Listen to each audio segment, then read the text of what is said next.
Hello, and welcome to episode 8 of AI Ramblings with Neil Makwana, the handsome fellow on my right, and myself, Michael Parekh.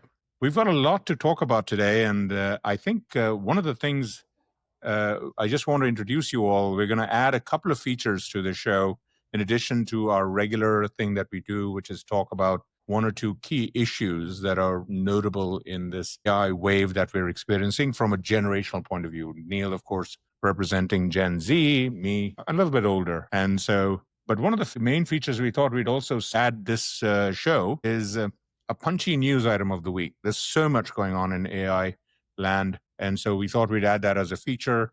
And then we have a couple of little surprises toward the end of this show. The whole thing is that we're shooting for 30 minutes, so not that long. So stay with us. Should be a lot of fun. And welcome to another episode of episode 8 of AI Ramblings. So, punchy news item of the week. A lot going on, but the key item, Neil, to me was, everyone has been talking about OpenAI versus Google, the whole AI search battle and so on.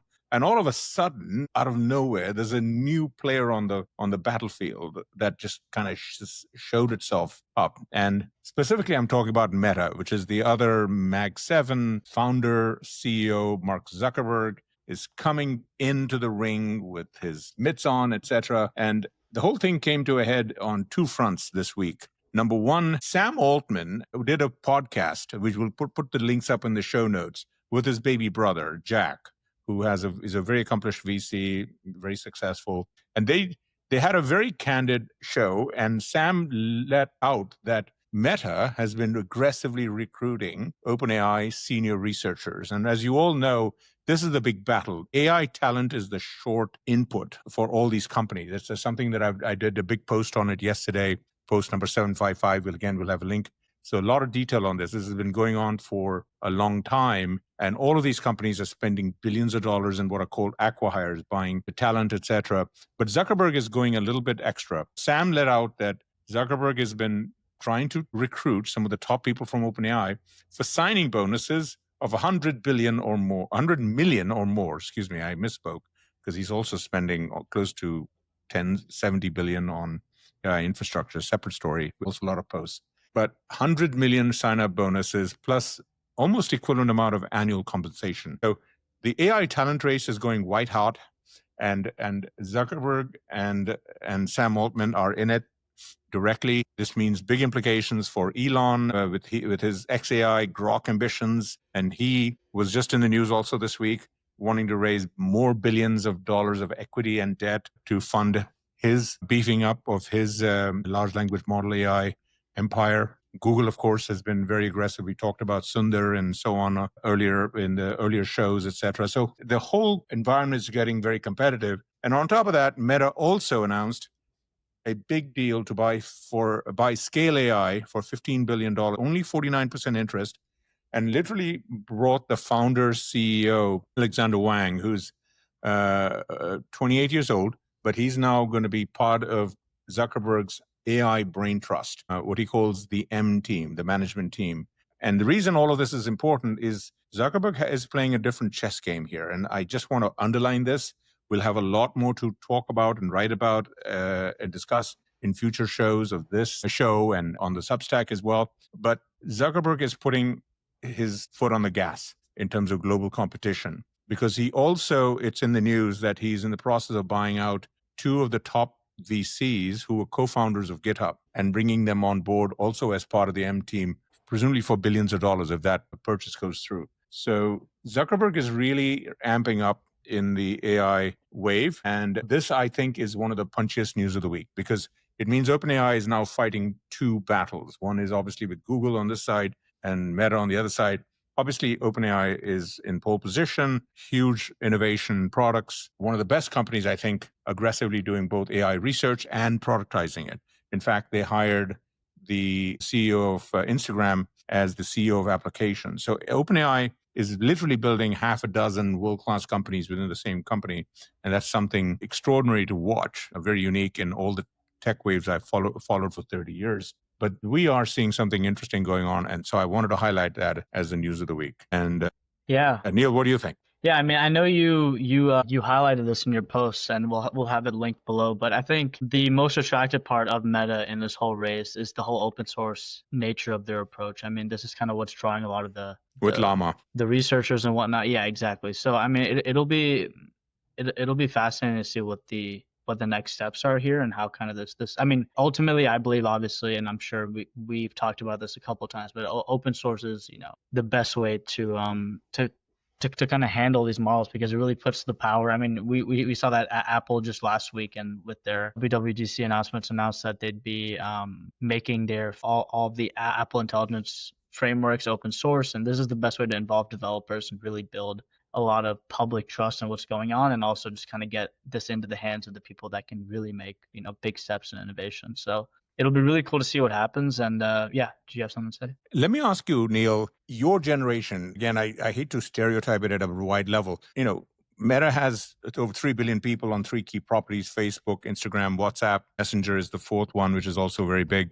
Daily use apps, social, etc. I mean, your generation led the charge on all of these services. Facebook was all about young people, over a decade and a half ago.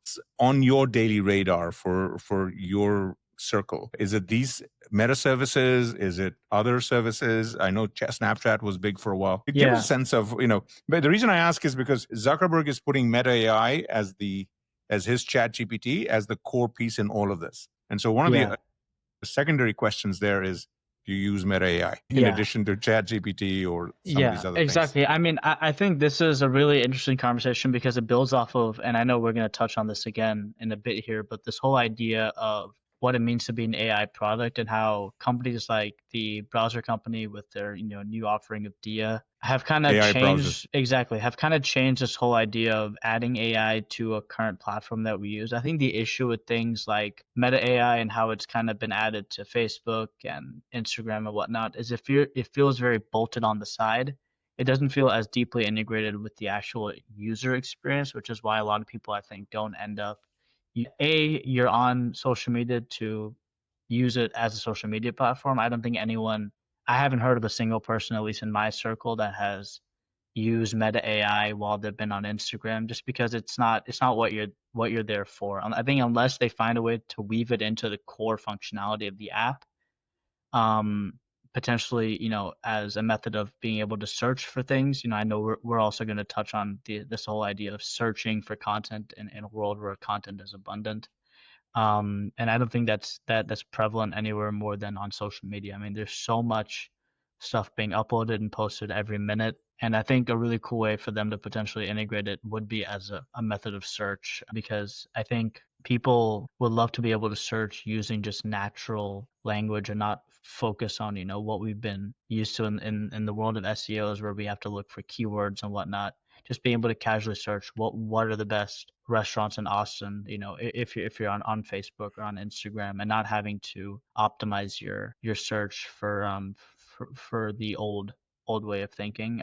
I think that's really the only way that these AI additions on the social media platform will be really intrinsically useful. Yeah, I mean, I feel like it's more of a gimmick on the social platforms, even stuff like the Snapchat AI when it came out. I know a couple of people used it. It went viral for a bit, but it's kind of dead now. I really don't hear anyone talking about it or using it. Meta was rumored, I don't know if it's out yet, but there was supposed to be a launch of a Meta AI app by itself, just like a ChatGPT app. Yeah. Google already has a Gemini app, etc. So these companies are recognizing that, the bolt-on thing, it has its place, but also give a standalone experience as well. And so maybe that gives us reasons to explore some of these services, or maybe not. But it sounds like in terms of, and it sounds also like Instagram is still a thing that you and your friends still use. Perhaps, I don't know, I don't want to put words in your mouth, but but you're there for Instagram reasons, not Meta AI reasons. Exactly. Yeah, it's the same thing. See, and this is kind of an interesting discussion. Is my use has changed over the last year or so to where I'm using less of Instagram and I'm using more of X, or Twitter as most people know it, just because I think that's just the way the news cycles work and whatnot. It's more informative for me to be on that type of platform. Obviously, for personal reasons, to see what my friends and family are up to, I would go to Instagram. But to actually get information and content, I think Twitter has been my go-to. Speaking of, how AIs are being integrated into these social media platforms, as troublesome as I know Grok has been in the past, with how it's been used, I think they've done a really good job. And this may have not been intentional in discussion as to how users find really interesting ways to use these new technologies. I know initially, Grok was just showing, you can generate this picture and whatnot, but the way they've kind of fused it into how people are able to now comment and call on Grok as almost a bot in the comments section to summarize the contents of a post,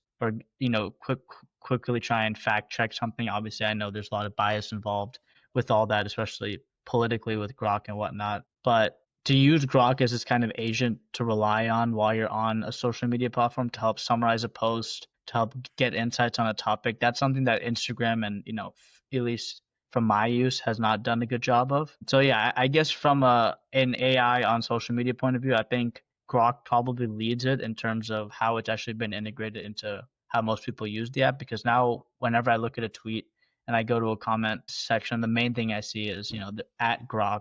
What does this mean? Or at Grok, is this true? So you do use that. You do use that. I personally don't use it, but I see other people doing it. Okay. And yeah, I mean, even at MKBHD, we touched on this last week, but he was kind of talking about how he was a bit frustrated with how people now, whenever he uploads a new video and posts a link, rather than watching the video, people are now just asking Grok to summarize the contents. So yeah, it's a very interesting shift in the way people are consuming content. And I feel like there's a lot of different avenues of conversation there that we can always pick up on. People want shortcuts, and we're going to talk about that as well today. But this topic, that's very helpful. It gives us a transition to our other topic that we wanted to touch on, which is AI browsers. Again, we did a show on it. I've done Substacks on this topic. And the idea is that all of the companies that we are familiar with, OpenAI, Google with Chrome, presumably Apple at some point, Perplexity has an AI browser coming called Comet, which is in beta. And we've obviously talked about the browser company with Dia, which is the only one that, and by the way, I think the access now is available to everybody. So if you want to try it, you can download the beta version.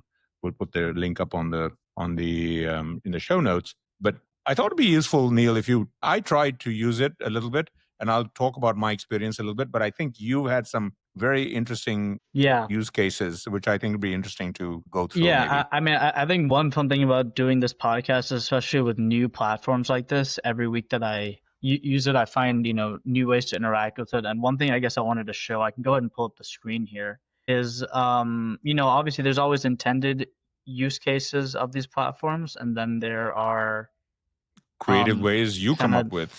Exactly. And so one thing that I've been doing this past week, while I just try and get it up, try and give a little bit of background, is I recently helped plan a trip for my parents to New York for their anniversary. And this is very exciting, by the way. I just have to interject here on a personal note. I know we're getting into the nitty gritty, but this is your parents, my sister, my brother-in-law, and they're celebrating their, 25 plus 27th anniversary, and they're going to New York City, where they got legally married and have some great memories and so on. And they haven't been in a while. So I guess, Neil, you were the organizer in charge, right? Yeah, exactly. I mean, I love New York. I've had a lot of fond memories there, and because of that, my dad kind of tasked me with creating the itinerary for their trip. So he ended up booking this hotel, and he forwarded me the email confirmation of where they're going to be staying. Traditionally what I would have done, this would have been a kind of tedious process where I have to type in the address onto Google Maps, let's say, and based on the proximity of that, because they're going to be getting in this evening, they're going to check into the hotel, and obviously they're going to want to get some food. So initially I would have had to look at the map and see, just using, a very mechanical task of looking through the area, the block around it, and seeing what are the food options. Then I would have to do, to go a bit deeper, because obviously if I've been tasked with something like this, there's a lot of importance that I'm not just sending them to a tourist trap, since they are going to be in Midtown in Times Square. And I want to, obviously send them to somewhere where it's a cozy environment. Obviously it's for an anniversary and whatnot. So I don't want to send them to the Olive Garden in Times Square. I want to send them somewhere a bit more tasteful. So this is kind of where I use Dia. So I pulled up the chat, as you can see on the side here, and I just asked, what are some good restaurant options nearby? So you're pointing to the top right where it says, what are some good restaurant options nearby? So that's like a chat window, right? And you just type that in. And so Yeah. Dia then did all the work. Exactly. So Dia then was smart enough to scrape the contents of the screen that I was talking about. And this is this whole conversation of context, that we've talked about a couple times on the podcast. And it knows that they're going to be staying at the Holiday Inn Express in New York City on 39th Street, on West 39th Street. And based on that, it did the search for me and it found that these are a couple of the best restaurants in the area. And it gave me quick links for reviews and details for each. It pulled from sources like Yelp, like TripAdvisor, which was great. I mean, this helped me a lot. But the thing is that in the end, it's just a search that showed me these are the options. It didn't really help me act on it as easily. But So I think there was another element, right? Because your mom is a vegetarian, so that's always an issue. Exactly. And this is something I'll get to a little bit later in my chat. But the first thing I wanted to see was, I saw that Altair was one of the top recommended ones. I took a look at the website. It seemed like a nice, place for them to have dinner. So I went ahead and just asked, how can I get a reservation at Altair? And this is where I'm happy in the direction they're going because it shows the promise of an AI browser. And I do have obviously some notes, and I'm sure this is stuff that they're already working on internally. But it gave me a couple links that I can directly book through OpenTable to where when I click this link, it takes me to a new tab and I can easily book a reservation for tonight. Ideally, the next step in this is where I can send an agent to do this for me. So I can say, get me a reservation at this time at this restaurant, and without me needing to do it, I can go get a glass of water or something, and it essentially on my screen in front of me navigates to the site. It books a reservation. I get the email confirmation, and it's done. Here, I did have to go through and do it myself, but it's good to see that we're moving at least in the right direction of integrating AI into the search experience. And then obviously, as you mentioned, my mom is vegetarian. And because of this, I wanted to make sure that there was good stuff for her. So I went ahead and asked what are the best vegetarian options at Altair. It gave me a quick overview of the menu and what's best for lunch, for dinner, and for brunch. And what do you think she's going to like? Let's see. Desserts. Maybe she doesn't like mushrooms. So I think the asparagus is one of her favorites. There are a lot of good choices here, Neil. I think they're going to have a good time. Yeah, exactly. So yeah, I mean, this is a quick little overview of how I've been using Dia recently, I guess, since the last time we covered it. It's very anecdotal, but I think it's always just fun to see how these things are making the users kind of adapt to a new way of searching. No, I think that's a very compelling demonstration and highlights the new capabilities of the service and the convenience that you find that, you don't have to do all the traditional tabs, etc. On my end, just to, because that was also one of my homework assignments, use Dia for a little bit. And I got to admit that, the lazy part of me got me overwhelmed, which is that Dia did not do a good job of bringing in all my sign-ins from Chrome. So I found that I needed to log into almost every site manually again. Then it was asking me to come up with 8 reasons to use it. I hadn't been smart enough to say, oh, let me use it in Gmail like you had, etc. So there was a cognitive disconnect for me. And maybe that's part of the age thing. That I use ChatGPT and stuff in a certain way when I have questions. When I have no questions, when it asks me to come up with questions actively, then there's a stumbling block. And that's just a normal thing for regular people. And so there is a learning curve here and a comfort level issue, which with these services, they're in beta, they'll figure it out. We will figure it out, and we'll be just like you tadpoles in water. We'll be swimming away here. But no, exactly. The convenience part of it on the other side was a little bit of a stumbling block for me. And I hope to come back with equivalent examples in potentially the next 1 or 2 shows on how this stuff is very exciting, but I do see the potential. Yeah, I mean, even for me, and there were so many times, even in this small little example of what I was doing, where I would catch myself using Dia as a traditional browser, right? I would, go to Maps, search, zoom in, zoom out, and then it kind of clicked in my head that, hey, I'm on a browser that's supposed to be doing a pretty good job of this. Let me just try it, and that's kind of how I went down this rabbit hole. So I think there is obviously an adoption curve and this rewiring that needs to happen because of how we've used it. And this does kind of go into what we wanted to talk about next. I know the Vergecast recently covered it, but this whole idea of what does the new internet look like, the internet's breaking from a monetization point of view and ads and AdSense and whatnot. Obviously, we know that Google essentially half the links you were doing there was no money for a bunch of sites when you got all of the sites got summarized for you. So they lost out on some monetization. Exactly. And I mean, the whole conversation is what does SEO look like in this new world of AI browsers where Search engine optimization, correct. exactly where even on Google, whenever you do a traditional search on Google now, the first thing that you're served up is an AI overview. I mean, they've called it a lot of different things. It was SGE or originally, now they've called it AI mode. But essentially, it's a summary of what you've searched to try and help you get to the answers you want faster. But because of that, there's less navigation to external sites and therefore a lot of lost ad revenue. And I guess we wanted to kind of go into this because recently the Perplexity CEO Arvind mentioned that their browser comment that they're gonna release soon will track everything that users do online, and they'll use that information to create hyper personalized ads. And that is kind of a hint as to where this shift could put us in terms of a monetization and AdSense point of view, is to where instead of these general ads on a website whenever you go that's tracking your web history, now you're going to get served up very personalized, hyper specific ads instead. No, I think it's a very important topic, and it kind of is an interesting segue to one of the other things we've been talking about, which is just the both your generation and mine and everything in the middle are overwhelmed with choices. That there's too many.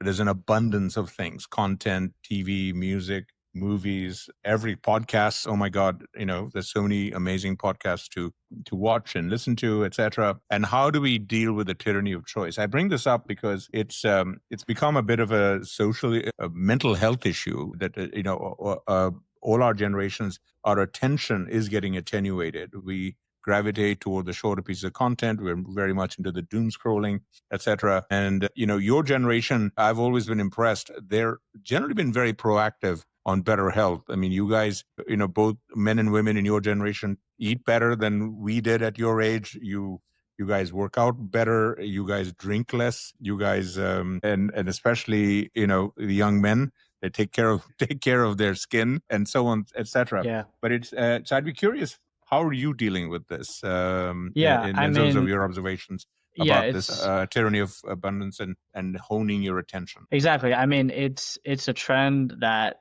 is no surprise. It's been talked about a lot how people's screen times are going up. This whole like brain rot of TikTok and short form content, to where you're consuming so much content that if someone were to ask you what you were just watching, it would be very hard for you to tell someone what you just saw, because it's just kind of it's very short term. There's not a lot of stuff being seeped in, I guess, is probably one way to put it. I mean, even recently, I made a decision where I was kind of looking through my screen time, and obviously, I just finished school, trying to figure out what steps I want to take next, and it's a situation where I have a lot of free time, and I'm a person that operates best in structure. But I was just out of curiosity. I felt like I've been using my devices a lot more because obviously I have so much more free time, and I looked at my screen time and I was like shocked by how much time I'm spending on these apps. And because of that, I did recently, just a couple of days ago, go like there's this whole trend of like a dumb phone.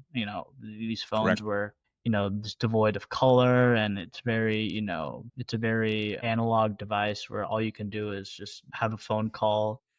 Yeah, MKB did a big review of this. We'll put a link in the show notes. It's really amazing. Exactly.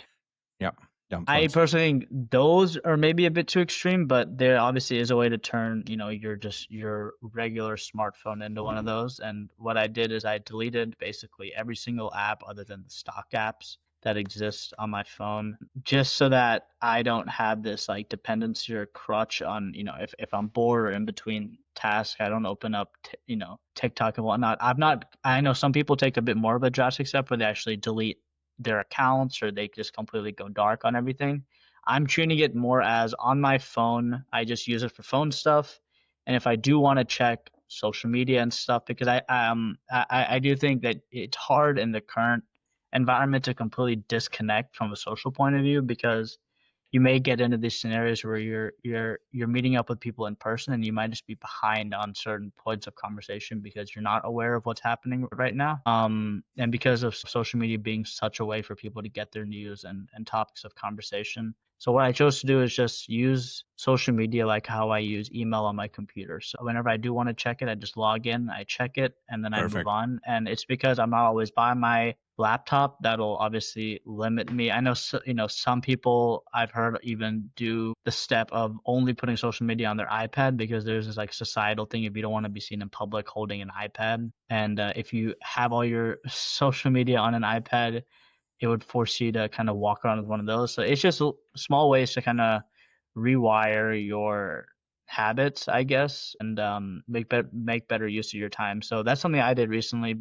On this whole idea of abundance, there's so many instances where I'm home right now, which is kind of why I'm in a different background than usual. And there's so many times where I'll sit down to watch something with family, and we spend more time searching for what we want to watch than actually watching something. So there really is this trade-off of there's so much abundance of content, and there's such a poor way, in my opinion, as it exists currently, to search for content. And this is really where we talk about how AI is gonna trickle down into everything that we do. I think really this is one spot that there's so much room for growth and improvement of how it can take our, ideally in an ideal world, you should be able to just sit down and have your entire context provided to an AI and be served up ideas on what to watch based on what your friends are talking about. Plug into other apps. I mean, an app I use all the time is Letterbox, which for anyone who might not know is like essentially I'm using one app to explain another, but what Goodreads is for books, Letterboxd is for films. So you're able to watch movies and then rate them and review them on this app. You're able to follow friends and see what they've been watching, create lists, and whatnot. It's essentially a way to kind of log and catalog what you've been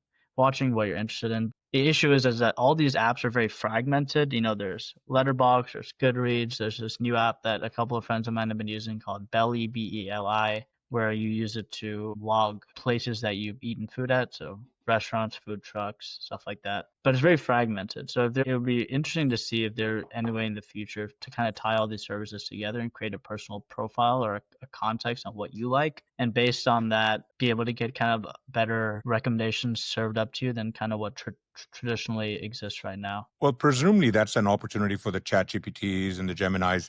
They figure out through your phone and your use what are the services and then just serve them up automatically, just like Exactly. what you did with Dia in terms of cool restaurants for mom and dad in New York City for the next few days. So Yeah. I think that's terrific. I love the self-discipline. I love the everything in moderation implementation in terms of your phone, etc. I love the bifurcation of phone over here, computers over there for more relaxed stuff. And it's also, I think, leading to your ability to do things that you want to lean in on. And one of the things we both talked about is read longer things, etc. And we're going to talk about that in a little bit. Speaking of which, one of the features that we want to add to this, our regular weekly thing, is a read of the week, whether it's a book or something that we've read. And you forwarded me something that was very interesting that was going on in terms of your read of the week. So maybe jump into that, and then I'll talk about a book that I just finished that I'm very excited about. Yeah, exactly. So kind of on the topic of how AI is changing these traditional platforms that we use. I know earlier we talked about how Meta has added Meta AI to Instagram and Facebook, and how Grok has been added to Twitter or X. Recently, there was a Forbes article about these two juniors at Yale that raised their first seed money for a social network powered by AI called Series. And essentially, Series is almost like an agentic social media platform that kind of blends some of how LinkedIn works with being able to form connections with people. Obviously, LinkedIn being in the context of more career focused things, but essentially what they built is an agent that can go out for you and do warm introductions to people in your network or friends, and go out and do a lot of that heavy lifting based on what you tell it that you're interested in. Let's say I am getting into fashion and I want to meet more friends in that area, but I only have one friend right now. So I can say, based on this friend, go and make some more friends for me, or go and serve up people to me in my sphere of a network, and tell me people that I can talk to about this. I think it's a really interesting concept, this idea of agents going out and doing things for you. I know we talked about it in the context of Dia, and how, ideally when I showed that demo, there would be a way for me to just send an agent off to do a reservation on OpenTable for me. But in a similar way, how is the social media platforms rebuilt from a first principles point of view, and what does it mean to add AI, not just as something bolted on, but as a part of the core experience? That was something that I read about this week, that just kind of piqued my interest, and I thought would be a good thing to bring up. But I know you had something as well in the book you've been Yeah. reading. So we'll put that's a great idea. I did try series, and it's really meant for you young people, because at one point when you register for it, it asks for age, and maybe they'll change it. But it literally only give you the option to pick 0 through age 30. So it kind of locked Oh, me out. wow. Yeah. Okay. So it was interesting. Interesting. I couldn't move it beyond 30, and I didn't want to leave it 30. And then people see my picture and bio and like, this duffer is a little bit Yeah. older than 30. So, but it's cool. It's really meant for your generation to connect and help each other, which I love the idea. And I wish these two Yale folks as much luck as another Yeah. set of kids 20 years ago from an Ivy League college up east that started Yeah. something that began with an F. So we'll see. Exactly. So anyway, we'll put the link up. But my read of the week is a book that I think I did mention once, but I just finished it. And it's Apple in China by Patrick McGee, who was an FT reporter, who's really very ideally suited to have written this book, because he was the Southeast reporter on supply chains and so on for technology. And he's written this very big book, which I recommend wholeheartedly. But and there's a lot of YouTube videos, and he's been on a publicity circuit, etc. It's a great book because it will give you a sense of Apple, about how it became Apple as we know it over the last 20 years, with its manufacturing in China, which is a huge political issue in this day and age of tariffs, etc. And I would say read the book if you're interested in technology in terms of where it's been and where it's going, in the context of how difficult it is to create these amazing products, especially in this age of AI, where almost everything going forward, we're going to need robots, we're going to need self-driving cars, we need all this manufacturing, which has huge supply chains. And those are very hard businesses. As a tech analyst who's followed this for 30 years, there's a huge element of organic serendipity and growth around this. And I think McGee does a very good job in this book explaining how Apple came to become the company at scale with its massive investments, hundreds of billions of dollars in China. So that's the good thing. The one thing I will say is that while McGee has been on the publicity circuit, he's been on Jon Stewart, he's been on Scott Galloway, a bunch of other great podcasts and shows and so on. He is framing this book in a little different way, because current debate is US versus China. And so he's choosing to frame it as my God, Apple basically helped make China China and gave away all this IP, and China is now as competing with us on smartphones and technology, and that's a bad thing. And he then self-admits that that is not the message actually in the book. He's choosing to frame it that way because that's the current framework that the regulators, the media, etc., wants to focus on. And most of that framing is not in the book. And that's why I like the book. If it were in the book, I would not like it as much and recommend it as much, because I disagree with the framing. Why? Because the US as a country made a decision over 20 years ago to embrace China and the supply chain, help them join the WTO. And it is not just technology. Right now, we think of the world in China with technology, but the reality is almost every major US company, from McDonald's to Kentucky Fried to Nike, our entire supply chain has been outsourced around the world. And as a result, we've had the abundance of product from all over Asia, but particularly China. And so all of these companies have done a lot to reframe how we received amazing amounts of products every time we went to a Walmart or a Costco, and for far less than we would have otherwise had to pay, been able to live life in a middle-class America way and in a much more abundant way because of the global supply chain. Yes, there are political issues now, etc., but I just want to highlight that this is not about Apple versus China that's being framed. If you move away from that, you will learn so much about just the serendipity and the organic ways how Apple became this behemoth. And it preceded the things they were doing even before China. China helped turbocharge it. And there are some new details I guarantee you will learn that you did not know about Apple and technology. So wholeheartedly recommend this book. And if you don't want to read the book, again, lots of summaries, and we'll put up some links in the show notes. So that is my read of the week. Perfect. So I think one other thing I just want to end the show is another feature we wanted to try is obsession of the week. And this is something that either Neil or we've just been just obsessed with for some reason, and I will kick it off on this one. This week, I'm a gamer. Don't spend a lot of time playing games, but I love gadgets and games and so on. And my obsession of the week this week has been the Switch 2, which was just released after 8 years post the Switch 1 and about 2 or 3 years after the Switch OLED. This is the bigger version with a better screen, better processor. It has NVIDIA chip inside, by the way, SoC chip. So NVIDIA is doing AI related stuff. So that's the reason to talk about on our AI ramblings. And it allows you to play basically desktop AAA games like Cyberpunk, etc. on this device. And this is where I have spent a little bit more time than I probably should have this week. Please don't tell your Aunt Jennifer, my wife. She's amazing. She lets me play with all this stuff. But that's been my obsession of the week. And that is also, it also is, we'll talk about it some other show as well. I love handhelds and games. And the other piece of news this week was Microsoft with Xbox partnering with ASUS to create their own version of a handheld, the Xbox handheld that will compete with devices like this. And that's coming out later this year as well. So for gamers, it's Christmas in June. So it's been a good week on that front. Neil, what's your obsession of the week? Yeah, so my obsession of the week, kind of building off what I was talking about earlier, trying to wane off a bit of social media and read a bit more. I've started reading a bit on the Kindle app on my phone. I picked up a book a couple of years ago. You had recommended to me by Tony Fadell, who worked at Apple on the iPod. Wonderful book.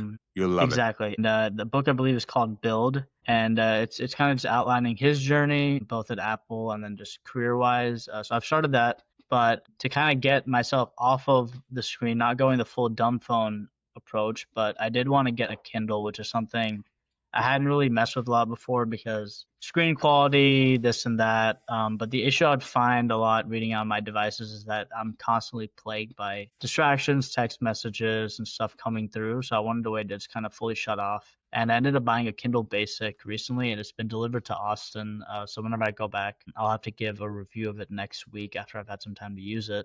But I know Kindles are something you've had a very fond experience Oh my with. God. Thank you. That's my other major obsession. I love Kindles. I'm so glad you got a Kindle and you got the cute one. This is my version of the one Yeah. you got. Neil got the one in black. He's got better taste, but this is matcha. This is a 6-inch Kindle. It's the cheapest one. Awesome, small. Look at the size of this. It compares very well with the Kindle Paperwhite, which is the bright one, which is what most people get 7-inch over here. And it's a little smaller, but for most people, this is the brighter one. I know I'm sounding like an Amazon Kindle salesperson, but Yeah, I we're love these not devices. sponsored, surprisingly, We're with how not many Kindles sponsors. we have. We're not sponsors, but I am a huge Kindle fan for a long time, and most of the time I read all my Kindle books on my phone and my iPad and my computer. But I just want to just show you the completion of this. Again, my wife, thank you, Jennifer. She's allowed me to indulge. This is the Oasis, which is no longer being sold, but this is one that actually has buttons to turn pages and stuff, and it is an awesome Kindle with a lot more bells and whistles. And then there is the Kindle Color Soft, which you can e-ink and color, which is awesome. I'm a huge Clive Cussler fan, so I own the full set of his books, and so this is for that. And then, of course, the last one, I'm sorry, Kindle Scribe, which allows you to, and there's my Apple in China book on there, and it has a pen. So you can use it as a notebook, and you don't have to charge it for days. Yes, I can do all of that on my iPad with my Apple Pencil, etc. But the Apple iPad has distractions that we've been talking about. On these devices, when I'm reading stuff on it, no notifications, etc., I can concentrate. I can write notes without any distractions. So when I'm in my output phase of my day, when I don't want to just consume stuff, this is the stuff I describe is what I lean on. So anyway, I just thought I'd kind of walk through the whole panoply because it's show and tell on obsessions and gadgets and so on, and you gave me an excuse. You opened the door, Neil. So, but you're gonna love Yeah, I your can't. Kindle, and so I'm very excited. So I want to basically again thank everyone for joining us. We wanted to talk about all of these topics because we read about this all the time, but we wanted to talk about it organically in terms of how it's impacting us daily. I hope you found this discussion interesting. As usual, questions, feedback, always welcome. So until next time, we want to thank you and ask you to stay tuned. Thank you.